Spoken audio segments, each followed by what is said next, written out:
Mga kapuso, binabawi ng ilan sa mga nagpakilalang dating bodyguard ni Zaldico ang nauna nilang pahayag na naghatid sila ng mali-maletang pera kina Pangulong Bongbong Marcos, dating House Speaker Martin Romualdez at iba pa. Nakatutok si Marie Zumari. Noong February 2026, lumabas sa publiko ang 18 mga lalaking nagpakilalang dating security ni dating Congressman Zaldico, ang ilan sa kanila mga dating Marines. Sa kanilang affidavit, sinabi nilang naghatid umano sila ng mali-maletang pera kina dating Speaker Martin Romualdez, kay Ko, at maging kay Pangulong Bongbong Marcos. Apat sa kanila humarap sa akin kanina. Ang sinabi nila sa akin, binabawi na nila ang mga nauna nilang sinabi at kwento. Gusto lang po namin mag-recant po, ma'am, at para mabinabawi na po namin yung mga unang salaysay namin. Gusto na namin po manahimik dahil sa ngayon ay dad kami ng mga kaso, mga banta sa buhay namin. Kaya pag-isip-isipan namin na binabawi na po namin yung mga salaysay po namin. Hindi sila nagpakita ng mukha sa kamera dahil sa matinding banta raw sa kanilang buhay. Dala nila ang tigi-isang bagong sinumpaang salaysay. Binigyan din nila kami ng kopya ng video ng panumpaan at inotaryo ang mga ito.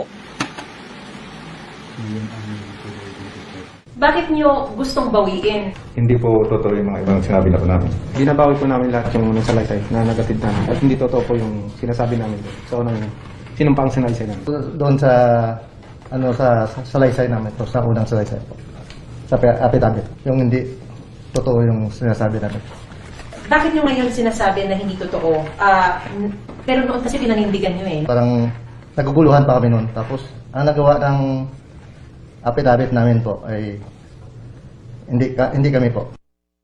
Sa kanilang bagong affidavit, sinabi nilang binabawi na nila ang nauna nilang mga aligasyon laban kina Marcos, Romualdez, Ko at iba pa. Pumirma lang sila sa joint affidavit dahil sa pangakong pera. Una kasi dyan, ma'am, may mga pangako po sa amin. Tulad ng pinansyal na sinasabi nila po na pwede na po kayong hindi magtrabaho ng 2 taon. Tapos meron pa kayong security sa pamilya niyo. Kapalit ng ano? Kapalit po sa ginawa na joint affidavit po. Tatlo sa humarap sa akin ngayon, pumirma ng affidavit sa Office of the Ombudsman na ginagamit ngayon sa investigasyon kay Romualdez at iba pa. Pero kwento nila, nang humarap raw sila sa Ombudsman, pinilit silang pumirma sa sinumpaang salaysay na gawa na rin daw. Tinakot daw silang sasampahan ng patong-patong na kaso.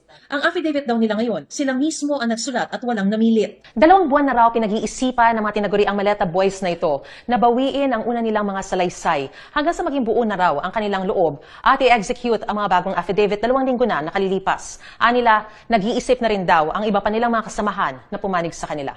Patuloy na kumukuha ang GMA News na reaksyon mula sa Ombudsman at kay Attorney Baligod na unang nagpakilala sa grupo ng mga sundalo.